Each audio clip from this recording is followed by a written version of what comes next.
Papalabasin ng administrasyon na ako ay isang terorista sa loob at labas ng Pilipinas para mailibing ako kasama ang katotohanan kahit saan man ako pumunta. Magandang araw po sa inyong lahat.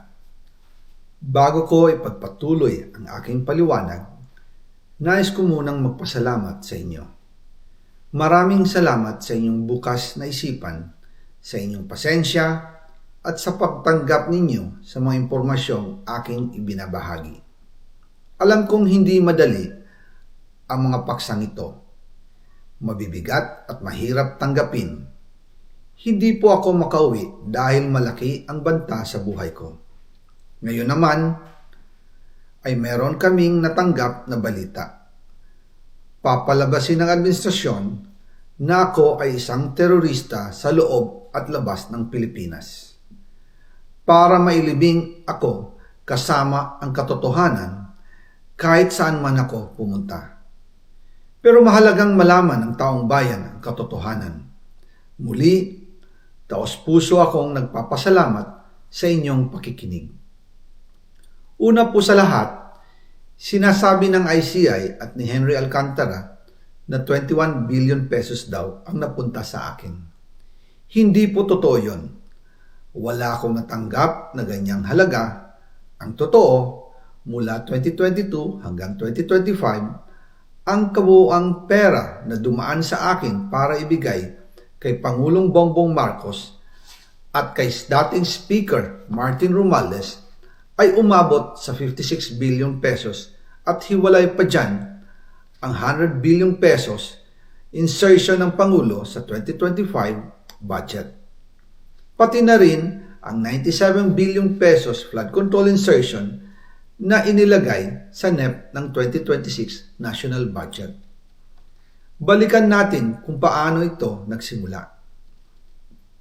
Noong 2022, kakaupo ko pa lang bilang chairman ng House Committee on Appropriations, sinabi na agad sa akin ni Speaker Romualdez na kailangan ko makapag-deliver ng 2 billion pesos kada buwan. Makalipas ang ilang araw, tumawag sa akin si Yusek Bernardo. Sabi niya, kailangan ng tulong ng Bulacan sa problema nila sa baha. Pinapunta niya sa opisina ko sa Kongreso si DPWH District Engineer Henry Alcantara. Sa naging meeting namin ni Alcantara, siya mismo ang nag-offer kung paano ang hatian sa mga proyekto ng DPWH. 22% para kay Speaker Romualdez, 2% para kay Yusek Bernardo at 1% para sa kanya. Doon po nagsimula ang tinatawag nilang deliveries. Ang sistema po ay ganito. Ang mga tao ni Henry Alcantara ay nakikipag-ugnayan sa mga tao ko na sina Paul Estrada at Mark Tiksay. Sila ang tumatanggap na pera mula sa mga tao ni Alcantara. Minsan sa bahay ko sa Valle Verde, minsan naman sa BGC parking.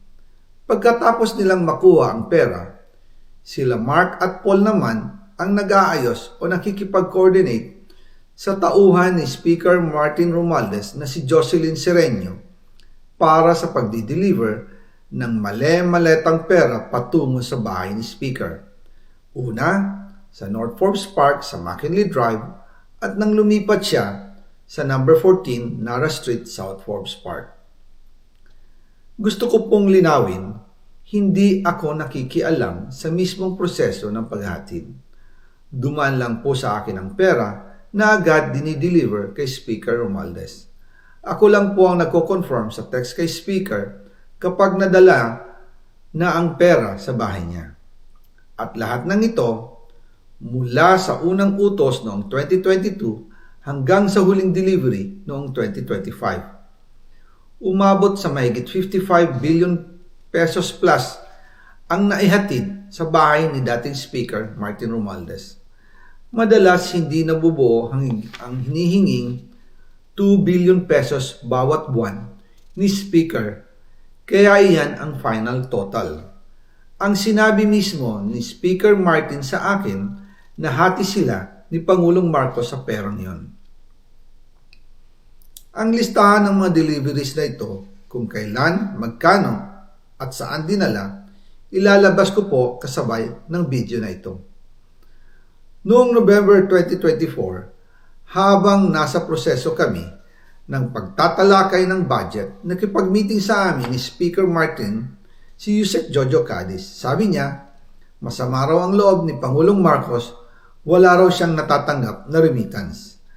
At dahil laging napapagalitan si Speaker Martin ng Pangulo mula Setyembre hanggang November, inutusan niya ako na mag-deliver ng 1 billion pesos para kay BBM.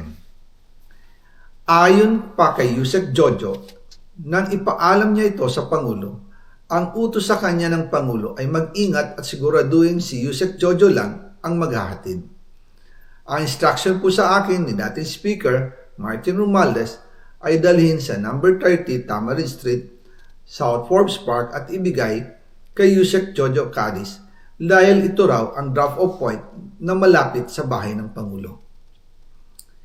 Sinabi rin po sa akin ni Speaker Martin Romualdez na si PBBM ang nag-utos sa kanya na bilhin ang bahay sa number 30 Tamarind Street para gamitin bilang bagsakan at imbakan ng pera mula sa mga SOP, koleksyon at deliveries na para sa Pangulo.